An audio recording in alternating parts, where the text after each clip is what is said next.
The Who, Baba O'Reilly, parentheses, Teenage Wasteland, unparentheses. Gotta have this one on your playlist. I mean, come on. It's a classic. I don't even like The Who, but man, I love the beginning of this song. Today's lesson, Psych 3.5. It's about adolescence. It's about the teenage wasteland years. Easy. I love making the songs match up with the lesson. My favorite thing to do. Let's give it a quick listen.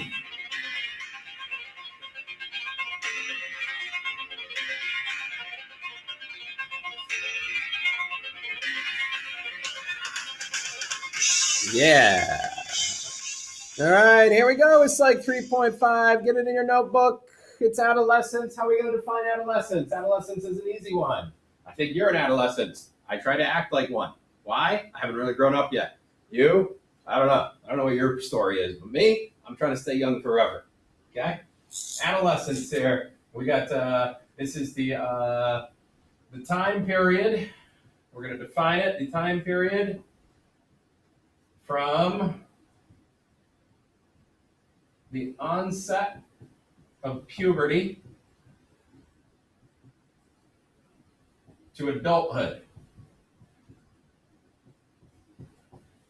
There you go. Think about that, right? Puberty begins, the early onset of puberty, and then all the way through the time when you become an adult, that is your adolescence. Well, here's where things get tricky, right? And here's where things actually get interesting. If you're a teacher, or if you're a psychologist geek, right? This is where things get interesting because what age are we talking about here? Right? Age? Well, don't know. Lots of debate. Lots of debate here over what ages really encapsulate adolescence. When does puberty start? Right? When does adulthood begin? What kind of a time frame are we looking at here? And I mean, it's just an endless debate. This is the type of conversation I want to have as a group. And so we're going to kind of hold off on discussing it in the video here or me giving my 2 cents.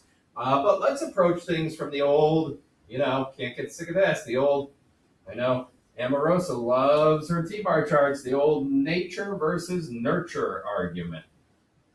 Right? Nature versus nurture. So if we wanted to attack from somebody that believes that nature is the driving force in our growth and development, if we want to attack adolescence from that type of an angle, what are we really talking about here? We're talking about puberty, right? Puberty has an actual natural onset. And puberty naturally begins, right? But according to the laws of nature, when your pituitary gland, spelling, how do I not know that spelling? Pituitary, right? Your pituitary gland starts producing certain hormones that are going to affect, your growth and development. And the primary hormones that it's going to produce are testosterone and, I bet you know the other one, estrogen and progesterone. That's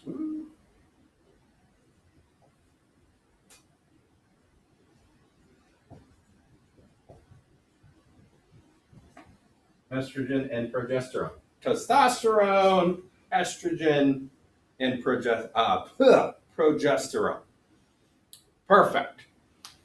Wow, what do these hormones do? Well, they control. I guess I'm going to put up here, and I'm looking for a different color here, kids. I'm wandering off trying to find a different color. Right? What these hormones do is sort of produce our primary and secondary sexual characteristics.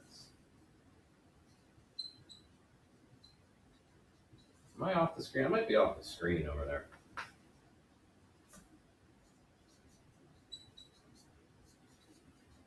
Let me see if I'm off the screen. No, I'm barely off the screen. There we go. So these are your hormones that produce your primary and secondary sexual characteristics. Okay, very simple. So nature dictates that there's a very clear starting point, and of course, puberty ends right, and your adolescence therefore end when you become a full adult, when your pituitary gland sort of levels. We've talked a lot about that in the past, right?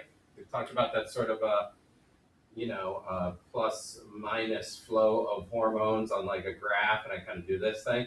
And so when your pituitary gland levels off and reaches some sort of homeostasis, that's the word that we used earlier in the year, when your pituitary gland reaches homeostasis with the production of your hormones that drive your primary and secondary sexual characteristics, then you have entered adulthood. And so the nature argument has like very clear definitions. Now, on the other hand, is this really something that's controlled by nature? Are there some outside nurturing pieces that can affect or control your movement through adolescence? Well, of course there are. The big primary one is going to be your diet. That is outside variable. Okay? There are certain items that if you, probably the famous ones like coffee, right? If you drink too much caffeine, you can stunt your growth and your development. There's going to be certain pieces of your diet that affect whether your pituitary gland goes about starting the puberty process by producing these hormones. Some other pieces of your diet, of course, right? Like if you eat, healthy, your healthy fruits and vegetables. Your health foods are going to affect puberty and your adolescence. And of course, down here, you probably even like on the most basic level, right? Some of these hormones that you're producing during adolescence cause like, acne or zits, even something like eating too much chocolate, right? If you have too much chocolate as part of your diet, you get more acne, right? If you like have a high refined sugar amounts in your diet, it produces more acne, right? So your diet can affect things, right? And the length and the duration, the starting point and the end of adolescence. The other big one, of course, would be like maybe your lifestyle choices.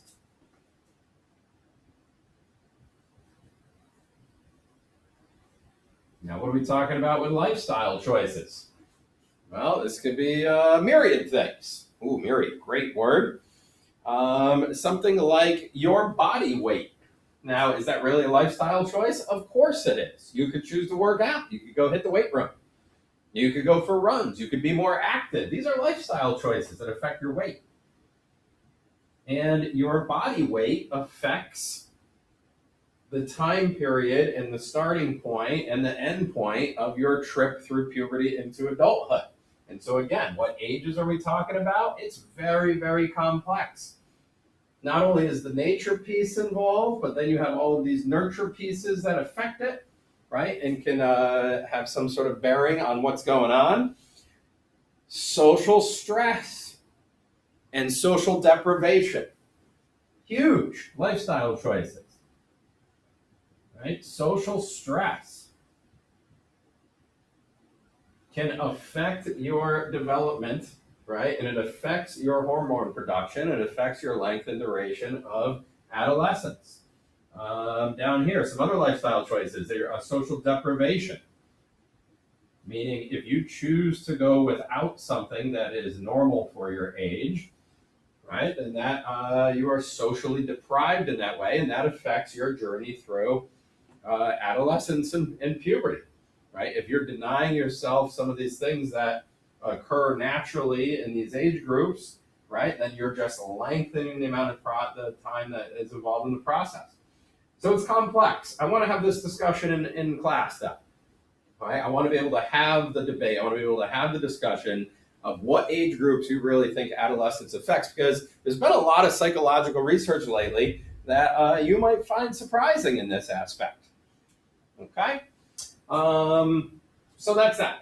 That's Adolescence 3.5. We got our nature-nurture argument going on again. I want to have the debate in class. I will see you in class, and hopefully we can have a little conversation about the nature and the nurture of adolescence and when it starts and when it ends and just how long do we go through adolescence nowadays, man.